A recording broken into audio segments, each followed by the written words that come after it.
saya akan menjelaskan sistem kardiovaskuler. Sistem kardiovaskuler atau yang biasa disebut dengan sistem peredaran darah adalah suatu sistem organ yang berfungsi memindahkan zat dan nutrisi ke dan dari sel.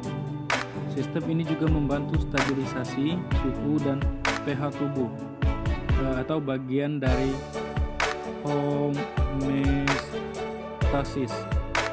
Ada dua jenis sistem peredaran darah. Sistem peredaran darah terbuka dan sistem peredaran darah tertutup. Sistem peredaran darah yang juga merupakan bagian dari kinerja jantung dan jaringan pembuluh darah. Sistem kardiovaskuler dibentuk. Sistem ini menjamin kelangsungan hidup organisme, didukung oleh metabolisme setiap sel dalam tubuh dan mempertahankan sifat kimia dan fisiologis cairan tubuh. Pertama, darah mengangkut oksigen dari paru-paru ke sel dan karbon dioksida dalam darah yang berlawanan. Lihat respirasi. Yang kedua, diangkut adalah nutrisi yang berasal dari pencernaan seperti lemak, gula, dan protein dari saluran pencernaan dalam jaringan masing-masing untuk mengkonsumsi sesuai dengan kebutuhan mereka, diproses atau disimpan. Selanjutnya ada organ yang berperan dalam sistem kardiovaskuler. Yang pertama, jantung merupakan organ vital sistem peredaran darah yang terletak dalam rongga dada dengan ukuran sekitar sebesar kepalan tangan. Yang kedua, ada fungsi dalam proses sirkulasi adalah untuk memompa darah ke seluruh tubuh. Jantung bekerja sama dengan pembuluh darah dalam proses sirkulasi. Yang ketiga, ada pembuluh darah memiliki peran mengedarkan darah dari dan ke jantung. Darah juga merupakan komponen inti dalam proses ini. Darah mengandung oksigen dan nutrisi yang akan disalurkan pada setiap sel-sel tubuh.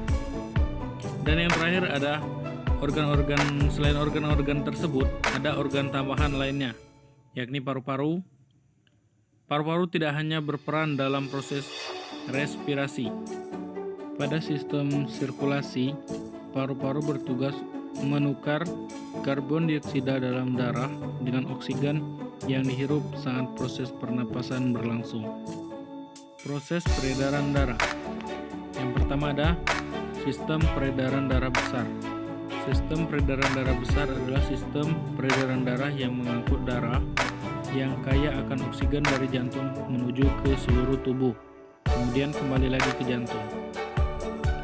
Yang kedua, ada tahapan pada proses ini dimulai saat darah dipompa oleh jantung bagian bilik kiri atau ventricle kiri akan masuk ke aorta dan arteri, selanjutnya ke kapiler di seluruh tubuh. Yang selanjutnya ada sirkulasinya adalah jantung, bilik kiri, aorta, arteri, kaliper, vena, dan kembali lagi ke jantung. Selanjutnya ada sistem peredaran darah kecil. Sistem peredaran darah kecil adalah sistem peredaran darah dari jantung ke paru-paru, kembali lagi ke jantung dengan membawa darah yang mengandung karbon dioksida. Proses peredaran darahnya dimulai saat darah dipompa pada bagian jantung bilik kanan, ventricle dexter, keluar melalui arteri pulmonalis menuju ke paru-paru. Dan sirkulasinya adalah jantung yang bilik kanan, arteri pulmonalis, paru-paru, vena pulmonalis, jantung kembali kiri. Yang selanjutnya ada sistem pernapasan. Sistem pernapasan manusia, pengertian, proses, organ, dan bagian-bagiannya. Pernapasan atau bisa disebut juga dengan respirasi yang dapat didefinisikan sebagai sebuah proses pengambilan oksigen dan pelepasan karbohidrat dan penggunaan energi yang ada di dalam tubuh. Ketika manusia bernapas, berarti sedang terjadi proses masuknya oksigen ke dalam tubuh dan pelepasan karbon dioksida keluar tubuh. Pertukaran antara oksigen dan karbon dioksida tersebut terjadi di dalam darah manusia. Manusia yang memiliki pernapasan yang normal ditandai dengan bernapas sebanyak 12-20 kali dalam 1 menit. Fungsi sistem pernapasan manusia. Yang pertama, menghirup dan menghembuskan udara atau bernapas. Pertukaran gas antara paru-paru dan aliran darah. Pertukaran gas antara aliran darah dan jaringan di dalam tubuh. Menciptakan suara, mencium bau. Kemudian organ dan bagian-bagian sistem pernapasan manusia. Yang pertama, rongga hidung. Udara yang berasal dari luar akan memasuki rongga hidung. Di dalam rongga hidung yang terselaput ada kelenjar minyak dan juga kelenjar keringat. Selaput itu berfungsi untuk menangkap benda-benda asing yang masuk ke dalam saluran pernapasan. Di dalam rongga hidung juga ada rambut kecil dan tebal. Rambut-rambut itu memiliki fungsi untuk menyaring partikel kotoran-kotoran yang masuk ke dalam hidung bersama udara. Selain itu, ada juga konka yang memiliki fungsi untuk menghangatkan udara yang masuk ke dalam rongga hidung. Selanjutnya ada faring atau tenggorokan. Udara yang masuk dari rongga hidung akan melewati tenggorokan. Tenggorokan memiliki 2 cabang, yaitu saluran pernapasan dan saluran pencernaan, yang terletak di bagian belakang. Fungsi utama tenggorokan adalah menyediakan saluran untuk udara yang masuk dan juga keluar. Di tenggorokan juga ada pita suara yang berguna untuk menghasilkan suara. Jika ada udara yang masuk, maka pita suara akan bergetar dan menghasilkan suara. Jika seseorang memakan sambil berbicara, hal itu bisa membahayakan karena makanan bisa masuk ke saluran pernapasan yang sedang terbuka. Meski begitu, saraf manusia bisa mengatur supaya menelan, bernapas, dan berbicara tidak terjadi dalam waktu yang bersamaan. Jika hal ini sering dilakukan, bisa menimbulkan gangguan kesehatan. Yang ketiga ada trakea atau batang tenggorokan. Tenggorokan adalah organ yang berbentuk pipa dan terletak di sebagian leher sampai ke rongga dada. Dinding tenggorokan sangat tipis dan kaku dan ada di dalam rongga bersilia.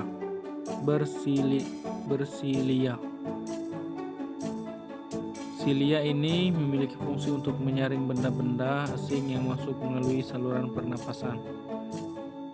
Batang-batang tenggorokan ada di depan kerongkongan. Batang tenggorokan memiliki 2 cabang. Cabang dari tenggorokan itu akan bercabang lagi di dalam paru-paru dan menjadi saluran kecil yang disebut bronchiolus. Pada bronchiolus ada gelombang-gelombang kecil yang disebut gelembung paru-paru atau alveolus.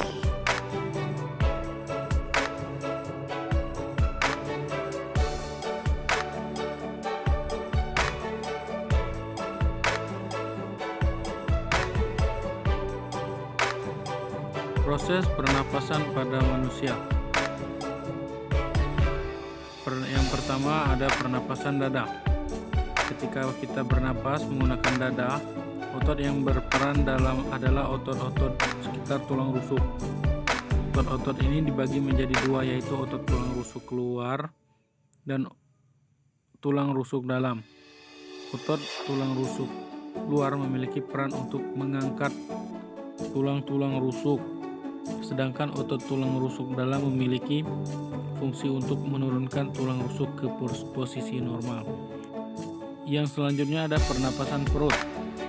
Pernapasan dada atau disebut juga dengan pernapasan diafragma adalah pernapasan yang menggunakan diafragma dan otot dinding dari rongga perut. Otot diafragma akan berkontraksi dan posisinya menjadi datar. Hal ini menyebabkan volume rongga dada menjadi bertambah besar dan tekanan udara menjadi kecil. Karena tekanan udaranya yang rendah, paru-paru akan mengembung dan itulah terjadi masuknya udara ke paru-paru atau proses menghirup udara. Dan yang terakhir adalah cara memelihara organ pernapasan. Yang pertama, hindari merokok. Yang kedua, rutin berolahraga. Yang ketiga, hindari paparan polusi. Yang keempat, menjaga kebersihan. Dan yang terakhir, minum banyak air mineral yang selalu konsumsi buah dan sayuran setiap harinya. Baik, itulah yang bisa saya jelaskan untuk video kali ini. Lebih kurang saya mohon maaf. Sekian dan terima kasih.